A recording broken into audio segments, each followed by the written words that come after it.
எம்மையும் எம்மை விட்டு இறையும் பிரியாது அம்மையும் அப்பனும் ஆகிய அருட்பெரும் சோதியை வணங்கி இந்த கேபி முறை சோதிடம் உலகெல்லாம் பரவ வேண்டும் என்ற நோக்கிலே கிருஷ்ணமூர்த்தி பத்ததியை கண்டுபிடித்த கிருஷ்ணமூர்த்தி ஐயாவை முதலில் வணங்கி நான் உங்கள் முன் நிற்பதற்கு காரணமாக இருந்த எனது குருமார்கள் கோவிந்தராயர் எம்பி சண்முகம் ஐயா ஆகிய பெரியோர்களை எல்லாம் வணங்கி இந்த சோதிட விழாவிற்கு பல்வேறு ஊர்களிலிருந்து பல்வேறு ஆய்வாளர்கள் சிறப்பு சோதிடர்கள் வந்திருந்து இந்த விழாவை சிறப்பாக நடத்தி கொண்டிருக்கின்ற உங்கள் அனைவருக்கும் முதலிலே அகத்தியர் சோதிடத்தினுடைய ஆய்வாளர் நம்மையெல்லாம் ஒருங்கிணைத்து மாதந்தோறும் அற்புதமாக நிகழ்வுகளை நடத்தி கொண்டிருக்கின்ற ரவீஷ் ஜெயக்குமார் அவர்களுக்கும் அவர்களுடைய குழாமைச் சேர்ந்த அத்தனை பெரியோர்களுக்கும் இங்கே சோதிடத்தை கேட்டுக்கொண்டிருக்கின்ற பெரியோர்கள் இப்பொழுது நான் காட்டுகின்ற இந்த உதாரண ஜாதகம் மனித இனத்தில் எளிதில் எந்த மனிதனுக்கும் கிடைக்காத ஒரு ஜாதகத்தை உங்கள் முன் சமர்ப்பிக்க இருக்கிறேன். பெரியோர்களை இதை கவனியுங்கள். இந்த ஜாதகம் 30 அக்டோபர் 1984 30/10/1984 3:20 பிற்பகல் PM திருப்பூர், அதாவது திருப்பூரிலே பிறந்திருக்கிறார். இந்த ஜாதகத்தை போன்று வேறு ஏதாவது ஒரு ஜாதகம் கிடைக்கிறதா என்று பாருங்கள். அவ்வளவு ஒரு சிறப்பான ஜாதகம். இந்த ஜாதகம் கும்ப லக்னத்தில் லக்னம் பூரட்டாதி நட்சத்திரத்தில் சென்று கொண்டு இருக்கிறது. இன்று சந்திரன் எந்த ராசியில் இருக்கிறது பெரியோர்களே?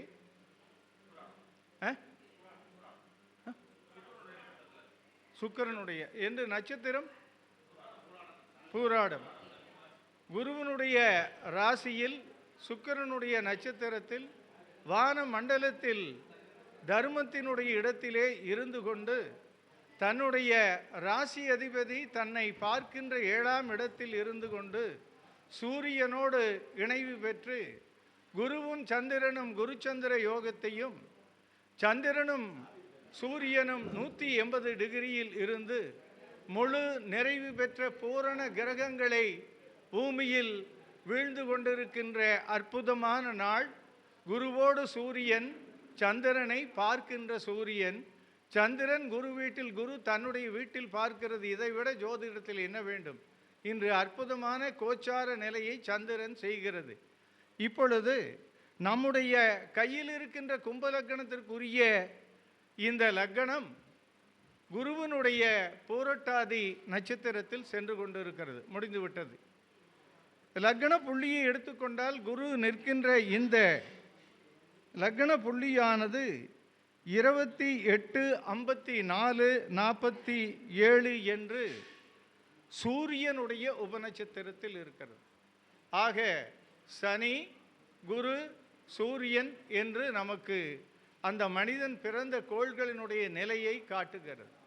சந்திரனை எடுத்துக்கொண்டோமானால் உத்திராடத்திலே மகர ராசியில் இருக்கிறது. இந்த மனிதன் செவ்வாய்க்கிழமை பிறந்திருக்கிறார். இந்த மனிதனுடைய ஜாதகத்தில் நான் முதலேயே சொல்லிவிட்டேன், இது போன்ற ஒரு ஜாதகத்தை நாம் எளிதில் வெளியே தேடி கண்டுபிடிக்க முடியாத ஒரு ஜாதகம். இந்த மனிதனுடைய தொழில்தான் இப்பொழுது கேள்வி. கிருஷ்ணமூர்த்தி பத்ததியானது தொழிலை பற்றி குறிக்கின்ற பொழுது 2ஆம் இடம் முதலாகவும் 6ஆம் இடம் 2ஆவதாகவும் 10ஆம் இடம் 3ஆவதாகவும் எடுத்துக்கொள்ளப்படுகிறது. பொதுவாக இந்த கும்ப லக்னத்திற்கும் சிம்ம லக்னத்திற்கும் உண்டான அற்புதம் என்னவென்றால் 2க்கும் 11க்கும் முன்னான கோள்கள் கும்ப லக்னத்திற்கு குருவே தன காரகன், தன அதிபதி 2ஆம் இடத்திற்கும் 11ஆம் இடத்திற்கும் வந்து KS கிருஷ்ணமூர்த்தி தன்னுடைய கண்டுபிடிப்பில் என்ன எழுதுகிறார் என்றால், உலகத்தில் பெரும்பாலான கோடீஸ்வரர்கள் கும்ப லக்னத்தில் தான் பிறக்கிறார்கள். காரணம் 2ம் 11ம் குரு வருகிறது. கோடீஸ்வரர்களுடைய ஜாதகம் கும்ப லக்னத்தில் இருக்குமானால் அந்த ஜாதகத்தில் புனர்பூசம், விசாகம், பூரட்டாதி நட்சத்திரங்களில் நிற்கின்ற கோள்கள் தான் அவர்களை தினந்தோறும் கோடீஸ்வரர்களாக ஆக்கி கொண்டிருக்கிறது. இப்பொழுது கோடீஸ்வரர் டாடா பிர்லா முதல் கொண்டு இன்று இருக்கின்ற கோடீஸ்வரர்கள் வரை வரிசையில் நீங்களே செய்து பாருங்கள். 2, 11 குரு இல்லாமல் கோடிக்கணக்கான ரூபாயை எளிதில் ஈட்ட முடியாது என்பதுதான் சோதிடத்தினுடைய அடிப்படை செய்தியாகும் பெரியோர்களே.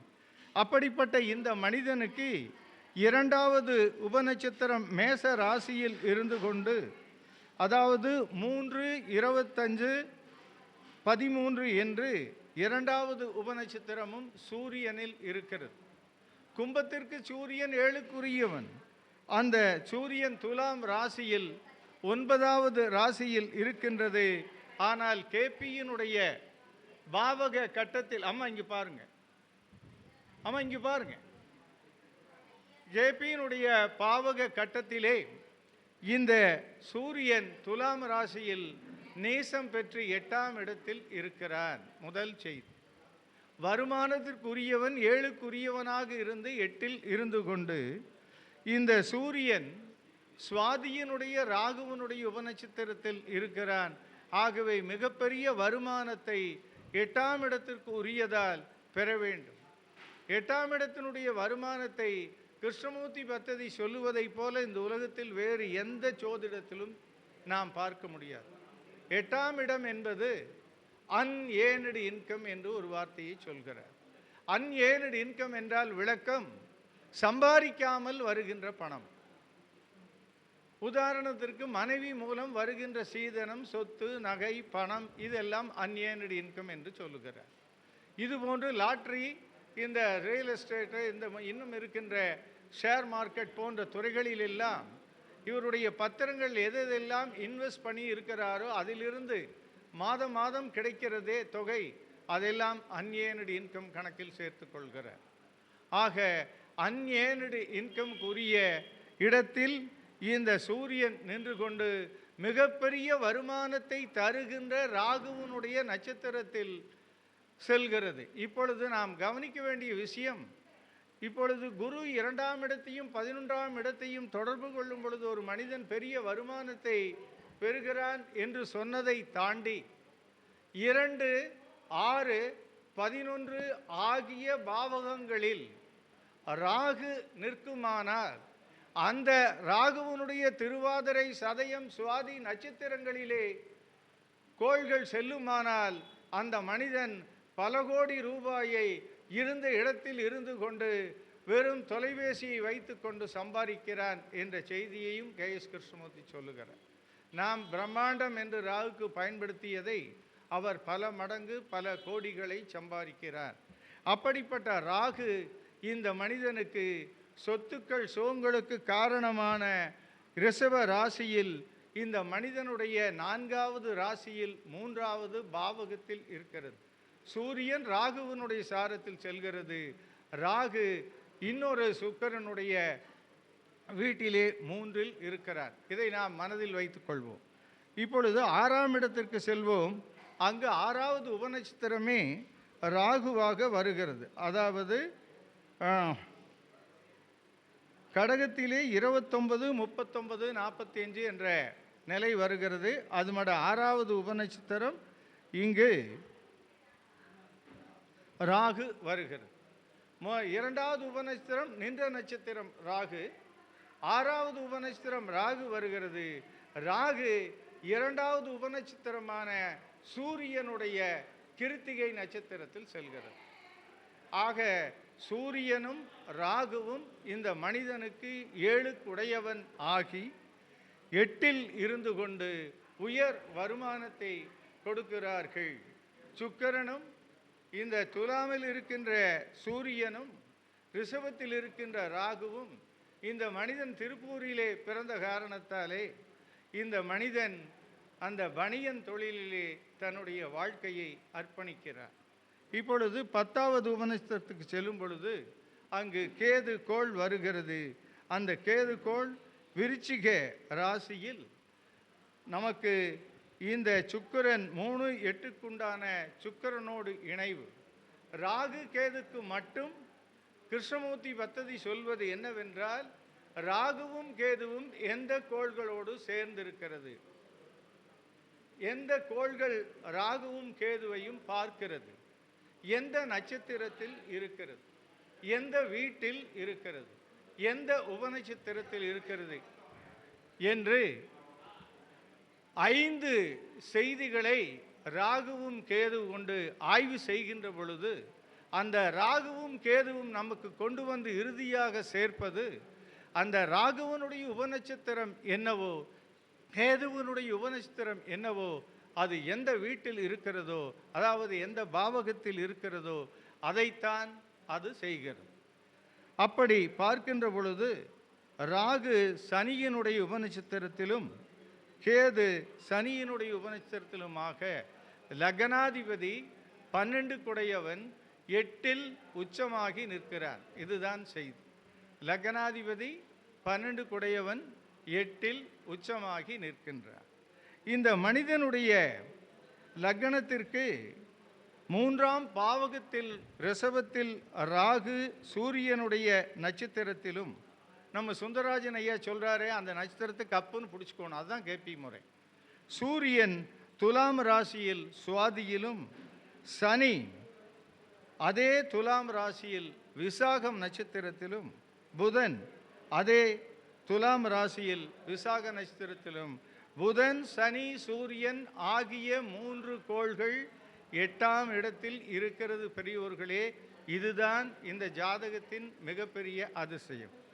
அடுத்தது 9இல் சுக்கிரனும் கேதுவும், 10வது பாவகத்தில் குருவும் செவ்வாயும், 11இல் கோள்கள் இல்லை. இப்பொழுது சூரியன் ராகுவில் சென்று ராகு சூரியனில் செல்லுகின்ற பொழுது 8ஆம் இடம் மிக மிக மிக ஸ்ட்ராங் ஆகிவிடுது. அடுத்தபடியாக புதனை எடுத்துக்கொண்டால் புதன் குருவனுடைய நட்சத்திரத்தில் சென்று கொண்டு இருக்கிறார். அதே போல சனியை எடுத்துக்கொண்டால் சனியும் குருவனுடைய நட்சத்திரத்தில் இருந்து கொண்டு 10ஆம் இடத்திலே இருக்கிறது. ஆக இந்த மனிதன் சந்திரன் உத்திராடத்தில் சென்று கொண்டு இருக்கின்ற இந்த மனிதன், நன்றாக கவனியுங்கள் பெரியோர்களே, நண்பர்களே, நன்றாக கவனியுங்கள். பல்லாயிரம் கோடி ரூபாய்க்கு திருப்பூரிலிருந்து வேறு நாடுகளுக்கு பனியனை ஏற்றுமதி செய்து கொண்டிருக்கிறார். இதுதான் அடிப்படை செய்தி. 3 கோள்கள் 8ஆம் இடத்தில் சுக்கிரனுடைய வீட்டில், இந்த பிரம்மாண்டம் என்று சொல்லப்படுகின்ற ராகு சுக்கிரனுடைய இன்னொரு வீட்டில் இருந்து கொண்டு இருக்கிறது. சூரியன் திசை நடத்துகிறது, சந்திரனை தாண்டுகிறார், செவ்வாயையும் தாண்டுகிறார். அடுத்தது ராகு வந்து விடுகிறது, ராகுவனுடைய சுய புத்தியும் வருகிறது. ராகு தன்னுடைய நட்சத்திரமான சூரியனில் சென்று கொண்டு சூரியன் 8இல் இருக்கிறது. கேளுங்கள் பெரியோர்களே, பல கோடி ரூபாய் பொறுப்புள்ள வணிகனை இவர் திருப்பூரிலிருந்து வேறொரு நாட்டுக்கு, அமெரிக்கா போன்ற ஒரு நாட்டிற்கு அனுப்புகிறார்.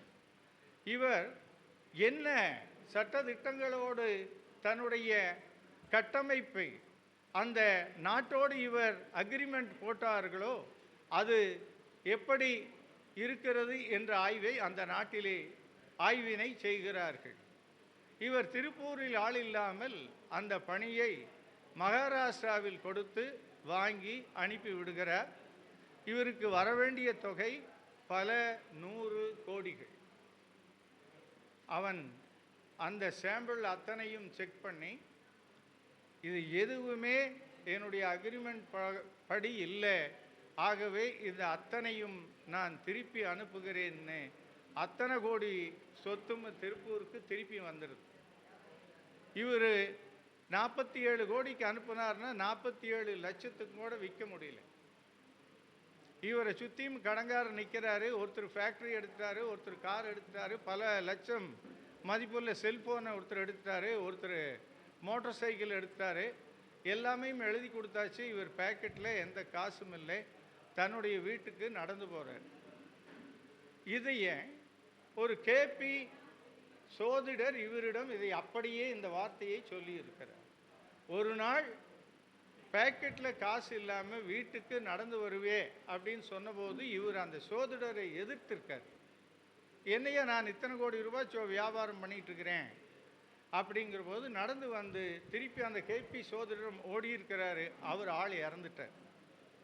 இப்போ இலங்கை நாட்டோடு இன்னொரு கம்பெனி ஆரம்பிக்கிற பணி நடந்துட்டு இருக்குது. அதுக்கு அந்த இலங்கையிலிருந்து வந்தவர் இவருடைய ஸ்பெசிமன் எல்லாம் பார்த்துட்டு நாம் ஆரம்பிக்கலாம், உனக்கு வந்து கிஃப்டாகவே சில கோடிகளை கொடுக்குறேன்ட்டு விமானத்துக்கு அவர் அனுப்ப போயிருக்கிறாரு. விமானத்தில் அந்த இலங்கை நண்பரை அனுப்பிச்சாச்சு. தனியாக காரில் போயிருக்காரு. திரும்பி மீனம்பாக்கம் விமான நிலையத்துக்கு வர்றாரு. இவருடைய காரு அத்தனை டாக்குமெண்ட்டோடு எரிஞ்சிட்ருக்கு. இவருடைய செவ்வாய் பாருங்க பெரியோர்களே, 10ஆம் இடத்துல நெருப்பு ராசியில் இருக்கு. இந்த தனுசு ராசியில் இருக்கிற நெருப்பை நாம் கரெக்டாக பயன்படுத்துறது இல்லைங்கிறது வழக்கத்தில் நாம் பார்க்க முடியுது. ஆக இந்த 3 கோள்கள் 8ஆம் இடத்தில் இருக்கிறதே, அந்த ராகு தன்னுடைய சாரநாதனாகிய சூரியன் 8இல் இருக்கிறது. ராகு சுக்கிரனுடைய பிரதிநிதியாக இருப்பதோடு 3ஐயும் 8ஐயும் செய்யும். இது கேபி படித்தவனுக்கு மட்டும் தெரியக்கூடிய செய்தி. ரிஷபராசியில் இருக்கின்ற ராகு துலாம் ராசியினுடைய பணியையும் செய்யும். ராகு ஒரு வீட்டில் இருக்கும் பொழுது அதே கோளினுடைய இன்னொரு வீட்டினுடைய பணியையும் செய்யும். ராகுவினுடைய உபநட்சத்திரம் சனி, அதுவும் 8இல் இருக்கிறது. இப்பொழுது எந்த அந்தரத்தில் இது நடந்திருக்கிறது என்பது, நான் இங்கே வரும்பொழுது அவர் ஃபோன் பண்ணிகிட்டே இருந்திருக்காரு, எனக்கு தெரியல. நான் போய் வெளியே பேசுகிற போது, உன்ற ஜாதகத்தை இப்போ பேச போகிறேங்கிற போது அவர் இப்போ பார்த்துட்டு சொன்னார், சூரியனுடைய அந்தரத்தில் தான் நடந்திருக்குது. ராகு சூரியனில் போகுது, சூரியன் ராகுல போகுது. சூரியனுடைய உபநட்சத்திரம் புதன் 8. ஆக அனைத்து கோள்களும் 8ஆம் இடத்தில் இருந்து கொண்டு இந்த மனிதனை வாழ முடியாத நிலைக்கு கொண்டு வந்து சேர்த்திருக்கிறது என்பதை கேபியில் பார்த்தவுடனே நான் அத்தனை சாரங்களையும் கோள்களுடைய உபநட்சத்திரங்களையும் வைத்து 8ஆம் இடத்தினால் தான் இது நடந்திருக்கிறது, நீங்கள் கவனிக்க தவறிவிட்டீர்கள். அந்த கேபி முறை சோதிடர் மிக தெளிவாக சொல்லி இருக்கிறார்கள். ஆக சான்றோர்களே, பெரியோர்களே, ஒரு கோள் ஒரு நட்சத்திரத்தில் சென்று கொண்டு இருக்கும் பொழுது அந்த நட்சத்திர அதிபதி 8ஆம் இடத்தில் இருக்குமானால் அவனுக்கு மிகப்பெரிய கவனத்தை கொடுத்து நாம் சோதிடத்தை சொல்ல வேண்டும் என்பதுதான் இந்த கூட்டத்தின் வாயிலாக நான் உங்களுக்கெல்லாம் தெரிவிக்கின்ற மிகப்பெரிய கருத்து. அதற்கு அடுத்தபடியாக இந்த கோளினுடைய உபநட்சத்திரம் என்று இருக்கிறதே, அதில் இவருடைய ஜாதகத்தில் பார்த்தீர்களானால் சூரியன் புதனில் 8இல் இருக்கிறது. அடுத்தபடி செவ்வாய் புதனில் 8இல் இருக்குது. அதுக்கு அடுத்தது புதன் நட்சத்திரத்தில் 8இல் இருக்குது. அதுக்கு அடுத்தது பார்த்தீங்கன்னா சனி புதனில் 8இல் இருக்குது. ராகு சனியில் 8இல் இருக்குது. கேது சனியில் இருக்குது. பெரும்பாலான கோள் நின்ற உபநட்சத்திரங்கள் 8இல் இருப்பதால் பல கோடிக்கு அதிபதியான மனிதனை நடுவீதியில் நடத்தி சென்று கொண்டிருக்கிறது. ஏற்கனவே கேபி முறை சோதிடன் ஒருவன் சொல்லி இருக்கிறான். அதை மீண்டும் நாம் அதை நிலைநிறுத்தி அந்த மனிதனிடம் சொல்லும் பொழுது அந்த மனிதன் அப்படியே ஏற்றுக்கொண்டார்கள். ஆகவே 8ஆம் இடத்தினுடைய ஆய்வு எவ்வளவு சிறப்பாக நல்லது கெட்டதுகளை தருகிறது. 8ஆம் இடத்தை எடுத்துக்கொண்டால் ஒரு மனிதன் பணியாற்றுகிறான் என்றால் அவனுக்கு கிடைக்கக்கூடிய பிஎஃப் கிராஜுவேட்டி எல்லாம் 8 என்பதுதான் இன்சூரன்ஸ். 8 இல்லாமல் உங்களுடைய ஆயுள் கணிதத்தை எழுத முடியாது. 8 என்பது மரண சாசனம் என்று எழுதுகிறார் கேஎஸ்கே. ஆகவே 8ஆம் இடத்தில் நிற்கின்ற கோளினுடைய சாரத்தில் ஒரு திசை நடக்குமானால், 8இல் நிற்கின்றவனுடைய உப நட்சத்திரத்தில் ஒரு திசை நிற்குமானால் நாம் கவனத்தை கடை கொள்ள வேண்டும் என்று சொல்லி இந்த வாய்ப்பை எனக்கு அளித்த நமது ரவி அவர்களுக்கும் இதை பொறுமையாக கேட்டுக்கொண்டிருக்கின்ற உங்கள் அனைவருக்கும் நன்றியையும் வணக்கத்தையும் தெரிவித்துக் கொண்டு விடைபெறுகிறேன். நன்றி, வணக்கம் பெரியோர்கள். ஐயா கோவையிலிருந்து ராதாகிருஷ்ணன் ஐயா அவர்கள் கேபி ஜோதிட முறையின் நுணுக்கத்தையும் விளக்கத்தையும் சிறப்பாக அளித்துள்ளார்கள். அவருக்கு அகத்தியர் ஜோதிட வித்யாலய அறக்கட்டளை சார்பாக ஒரு சிறப்பு செய்யப்படுகிறது.